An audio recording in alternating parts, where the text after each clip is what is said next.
esta criatividade ou este pensar fora da caixa de funcionários de quem só se espera que cumpram as tarefas burocráticas e administrativas. As empresas estão melhor nesse aspecto, mas porquê é que eu acho que não gostam de pessoas criativas? Porque uma pessoa criativa é uma pessoa inteligente, e uma pessoa inteligente muitas vezes é uma ameaça aos lugares de quem está acima dela. Lara Barradas, storyteller e formadora em escrita criativa.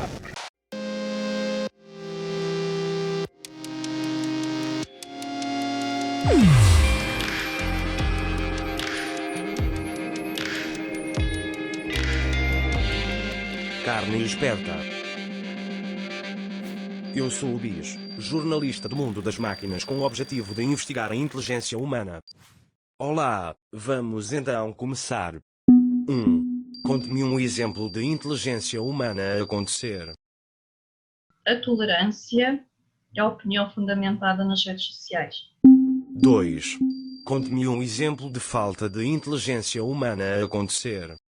Precisamente o contrário, a intolerância e a incapacidade de fundamentar uma opinião ou uma resposta. 3. Definição de inteligência. Passou um bocadinho para lá do QI, neste momento inteligência emocional, é saber aprender com a experiência. 4. Relação entre inteligência e conhecimento. A inteligência, eu acho que está muito para além do conhecimento. O conhecimento é limitado e a nossa criatividade, por exemplo, ou a nossa inteligência emocional vão muito além do conhecimento. Uma pessoa que tem muito conhecimento pode tornar-se inflexível para ouvir os outros, para ouvir outras opiniões. 5. Relação entre inteligência e experiência. Tem toda a relação. Não quer dizer que as coisas não mudem, que as experiências em si, na essência, não mudem também, mas quando nós temos determinadas experiências, estamos mais aptos a lidar com novas situações semelhantes. Costuma dizer-se que nós não devemos escrever sobre coisas que não conhecemos. Isto é muito verdade, porque é difícil fazer um quadro fiel de coisas que nós não experienciamos. E o escritor e a escrita vivem muito dos sentidos, não é? Para conseguirem formar uma imagem na cabeça do leitor, tem que se recorrer muito aos sentidos. Quando nós estamos a ler um livro, precisamos de trabalhar com o escritor. A construção de uma obra começa no escritor e termina no leitor. E a arte do escritor é transformar as palavras de forma a que elas criem estas imagens vívidas e quase um filme na cabeça do leitor. 6. Relação entre inteligência e emoções.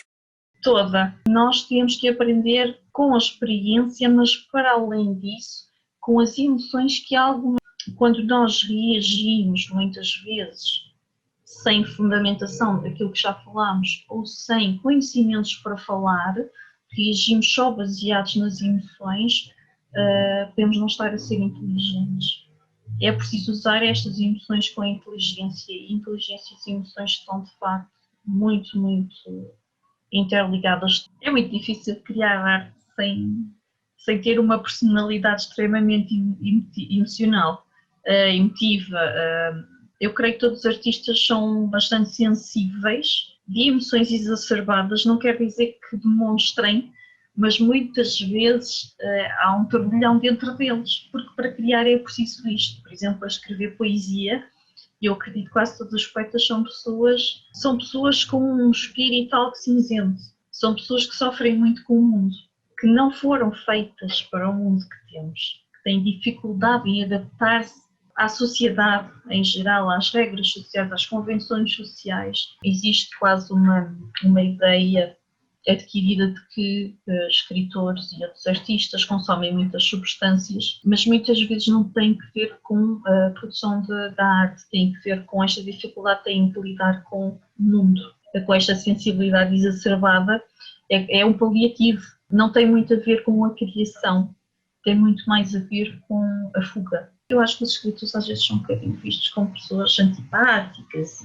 e antissociais, porque gostam muito de se fechar naquele mundo, que é um mundo muito mais rico, é um mundo cheio de metáforas. As metáforas acho que tornam o mundo um bocadinho mais bonito e menos pesado. Não é só um exercício intelectual, é de facto às vezes quase um exercício terapêutico. Existe a escrita terapêutica e isto é outra coisa que eu ensino, não só aos adultos, mas também às crianças, incentivá-los a ter, por exemplo, um diário. 7. Experiência subjetiva da sua própria inteligência. Uma experiência subjetiva da minha inteligência que está muito ligada às emoções, mas não só, quase à intuição.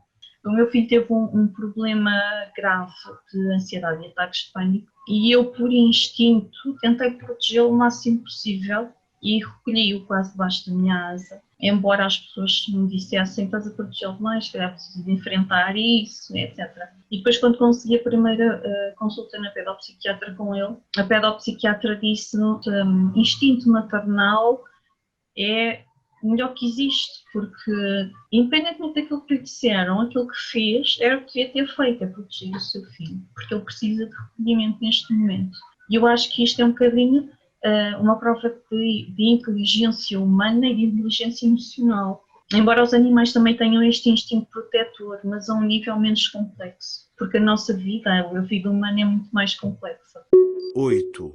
O que faz os humanos inteligentes para lá dos outros animais? O que é que nos faz inteligentes? Eu acho que os animais, para além de agirem por instinto e alguns conseguirem, alguns, não todos, conseguirem uma certa inteligência com base nas experiências que têm, nós, por exemplo, se observarmos um cão, ele aprende com a experiência, não é? Nós temos a capacidade de sentir empatia, embora eles têm instinto, nós temos empatia, conseguimos ir muito além do instinto. E eu acho que é isso que nos faz diferentes dos animais. 9. Contribuições inatas e contribuições adquiridas. Entre as contribuições inatas estão, sem dúvida, a criatividade que é inata. Todos nascemos criativos.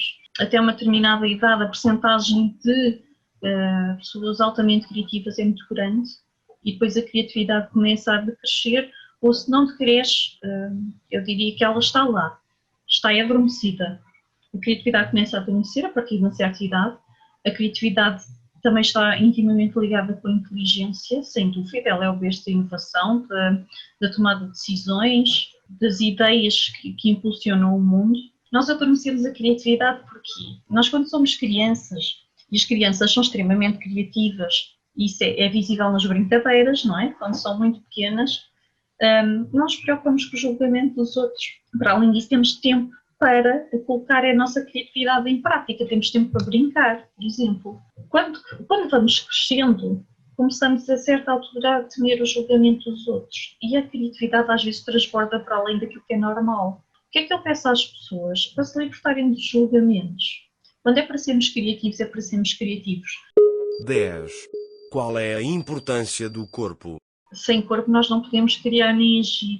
Eu sou escritora, preciso das mãos e dos braços. A inteligência poderia não precisar de um corpo, mas para concretizar precisamos do corpo. As crianças precisam do corpo para se expressarem. Nunca estão quietos, estão tristes, nós percebemos logo, se estão contentes, eles esboçam um sorriso ou riem. E eles precisam de se expressar quando estão inquietos, por exemplo, mexem muito o corpo ou balançam a cadeira. É muito mais fácil cativá-los quando lhes permitimos movimentarem-se. Por isso, eu, por exemplo, nas oficinas com eles, permito, enquanto os adultos levam as canetas deles, ou eu ponho um copinho com as canetas na mesa, quando eu falo de crianças, eu ponho o copinho com as canetas coloridas na minha secretária e peço para eles irem lá buscar e escolher as canetas, porque para eles é muito mais interessante. Uma oficina onde se podem mexer. 11.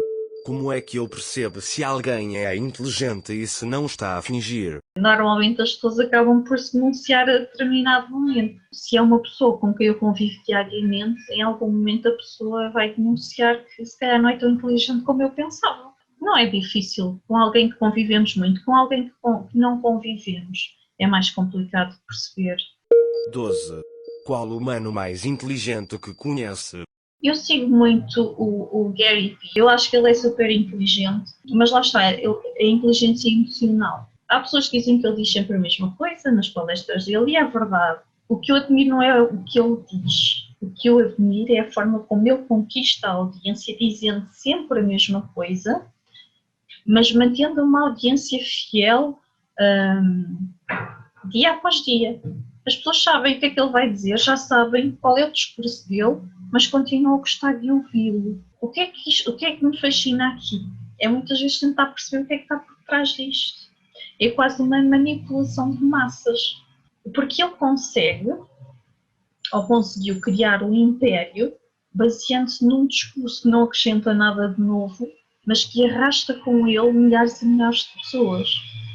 É a minha curiosidade de tentar entender às vezes o que é que está por trás disto, e nós, se calhar, não sei se há muita gente que conhece o Gary Vee em Portugal, mas se calhar as pessoas, não há muita gente a segui-lo, eu penso, em Portugal, mas se calhar as pessoas que eu conheço vão pensar, mas é a pessoa mais inteligente porque é precisamente por isto. É o ele usar estas questões, estas frases motivacionais que agora estão muito em voga, é o ele saber exatamente as palavras certas para conquistar as pessoas, mas conquistar massas não é fácil.